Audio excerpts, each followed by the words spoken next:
with our latest content. Let's dive in. I can remember when I told my ex-husband I wanted a divorce. It was December 2019, and he was completely shocked, completely caught off guard, like dumbfounded, devastated, everything else. But the month before that, November of 2019, I remember very clearly having yet another talk with him about how unhappy I was. But this particular conversation, he was in his man cave room playing video games, which was like his favorite activity. And I go walking in and I tell him, like, I really want to talk about our marriage. Like, I'm not happy. It feels like we're roommates at this point and I don't really have a partner, blah, blah, blah. This man was wearing his headphones because he was playing with a friend and they like talked to each other. He didn't even take his headphones off. He just pulled it off his right ear. This is almost 4 years ago now. I can still remember he pulled it off his right ear and he didn't pause the game or stop playing. He continued to play a video game while his wife was standing in front of him, telling him how unhappy she was in the marriage. And I remember when he said to me something about like marriage being forever and whatever. And I said to him, well, maybe some marriages aren't meant to last. And he got so mad at me for saying that. But he didn't stop playing video games to have the conversation with me. And if that doesn't perfectly sum up why I divorced this man, then I don't know what does. And I feel like this is a very common trend. I hear about this type of stuff a lot, where the wife had expressed her concerns for months or even years, and then when she finally says, all right, I've done everything I could do, I want a divorce, then the husband's like, what do you mean? What's happening? I love you. Please don't leave me. Please don't take my kids from me. It's like, bitch, you should have put in effort. You had the opportunity. We give you so many opportunities to do the right thing. You chose not to. This is now the repercussions of your actions. Am I wrong? Welcome back to Male Choice, where we're cutting through the noise and getting real about the truths no one else dares to speak. Today, we're calling out the nonsense, because it's time someone holds women accountable for their actions and the unrealistic expectations they've been pushing on men for far too long. He's chilling, playing his video games with a new girl who actually brings him peace. She thought she was some kind of queen, but newsflash, she's not. He's fine with her leaving, probably relieved. Some women think they're perfect, but her ex-husband, he's finally living his best life. If you're not someone's priority, you're not important to them. Plain and simple. Maybe he got tired of all her nagging. She deliberately picked the time he's most relaxed to start drama, knowing full well that wasn't solving anything. Let's face it, 80% of divorces are initiated by women, even in lesbian couples. Women can't even make each other happy. So how's it the man's job to make her happy? Here's a reality check. Your happiness is your own responsibility.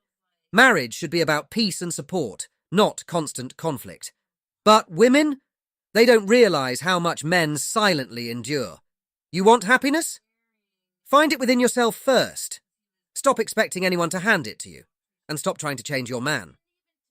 Women always demand change without asking why their man pulled away in the first place. This is exactly why modern women don't deserve marriage. Men don't marry these women. Find someone who knows what respect and peace mean. Someone who won't try to mould you into what they want, but will actually grow with you. Today's women have these wild expectations, thinking they're entitled to everything without giving much in return. Relationships are about give and take, not some one-sided fantasy where she calls all the shots. Men want peace, not drama. They want a partner, not a constant critic. So, ladies, if you're always miserable in your relationship, maybe take a hard look in the mirror. Are you adding to the problem? Are your expectations ridiculous? Are you trying to change your man instead of accepting him for who he is? If the answer is yes, maybe it's time to rethink things. And to the men, know your worth. Don't stick around for someone who doesn't appreciate you or constantly tries to change you. Find a woman who brings you peace, not stress. And remember, it's okay to walk away from toxic relationships. Your peace of mind is worth more than putting up with someone who doesn't value it. Always greener on the other side. And sometimes, it's too late to go back. Me calling my ex-husband while we were separated because I was having a panic attack and he was my safe person. Him coming to pick me up even though I was the one divorcing him. I completely understand this. I did it several times. I struggle with the sadness of the decision, but it was needed. So your ex-husband is needed, but he's your ex-husband. Mine didn't come. I go through them alone now, and it hurts every time. There is a disconnect happening where women are leaving their men, yet expecting them to stay and keep performing their husbandly duties. Do you think if he called her having a panic attack that she'd even pick up the phone? Being expected to constantly provide and care for people who have given up on them is not good for men's souls and their growth. It is beating them down mentally. Men already feel overlooked for their personalities and love to give, and feel more used for what they can provide, and crap like this is exactly why. Even if it's not your intention, it is so incredibly manipulative to break up with a guy and then expect him to console you through the breakup. Stop using your exes as free therapists. Move on. And let them move on. Let me tell you something. Your ex isn't your therapist, and it's insane to expect them to be. You ended the marriage, but now you want them to console you? That's straight up manipulation. It's like keeping them on standby, waiting until you realize life isn't as rosy without them.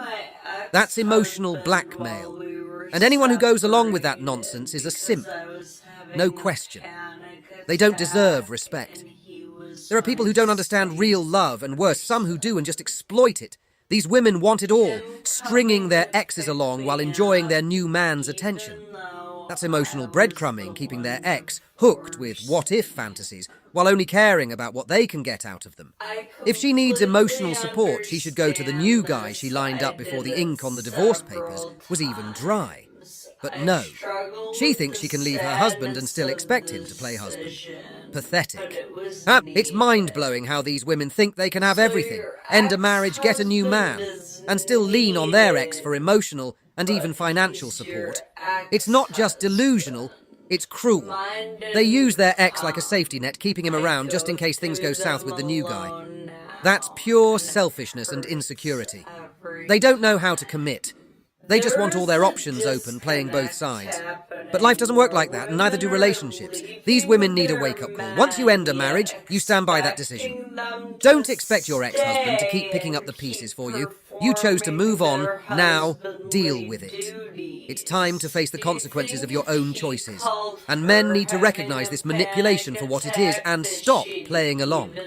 Respect yourself, set boundaries, and move on. Letting your ex lean on you after the divorce.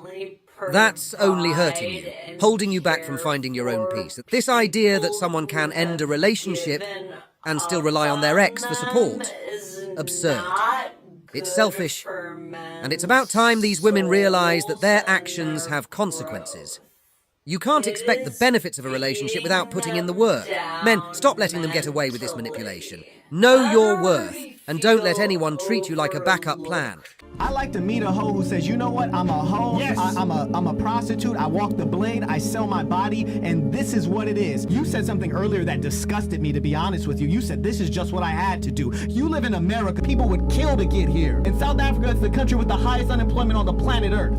I talked to a woman who's my mother's age who tried to solicit me for prostitution, and I respected the fact that she wanted to work for her money and earn her money. So I said, hey, I'm a podcaster. Let me interview you. I want to hear your story, because people hear your story claiming that you had to do this. I talked to a woman who actually has to do this in a country with the highest unemployment in the world. You're deluded. And you know what she said in her interview? She said if I could go to America and wash dishes, I would go there and do that happily and send money back to my family. Difference between you and women there who are doing the same job of prostitution, they do prostitution in some cases because they need jobs. You do prostitution because you need God. You're lost. Let me tell you something. The women shouting, "We don't need men," are the same ones who spent their prime years chasing after Chad and Tyrone.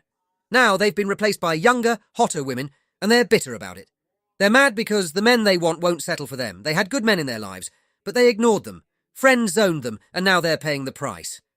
These women don't date for love or commitment. It's all about what they can get. Free dinners, trips, access to yachts and beach houses.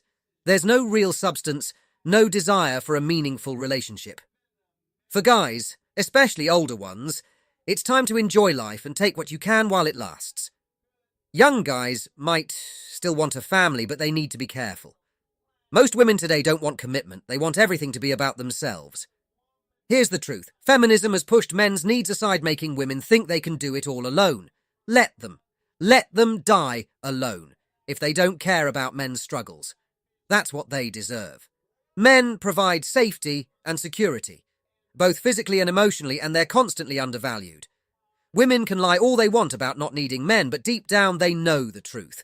They crave protection, love, and security. It's biology. You can't outthink it, the real issue. Feminism has messed with women's minds. Now you've got 30 and 40-year-olds hitting the wall, still thinking they're strong and independent, while silently suffering because they know they're not happy. These women thought they could bounce from man to man, always holding out for the perfect guy who never came. Now they're stuck, alone, with the reality that their best years are behind them. Marriage used to be about pair bonding, raising the next generation and sharing values. But now, these feminist conversations have turned toxic. Women today think it's all about making money and climbing the corporate ladder, forgetting that they don't need to do any of that to live a fulfilling life. Men are more than happy to provide if they're with a woman who understands her role. Back in the day, people knew their place, and they were happier for it. That's what we've lost, and it's no surprise modern relationships are a mess. Honestly, I really don't give a rat's ass if the male species is depleting. Okay. What?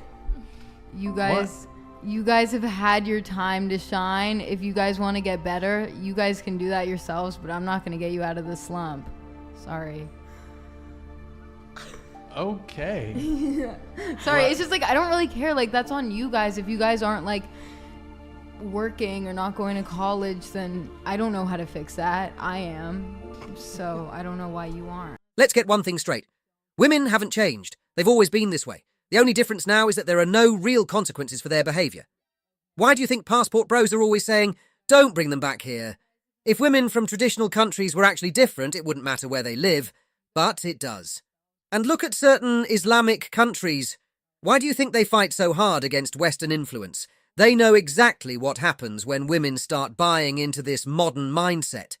They want to preserve traditional values, where men and women play their roles. They understand the chaos that comes with letting go of that structure, and they're not having it. Modern women are doing everything they can to push men away, and it's working.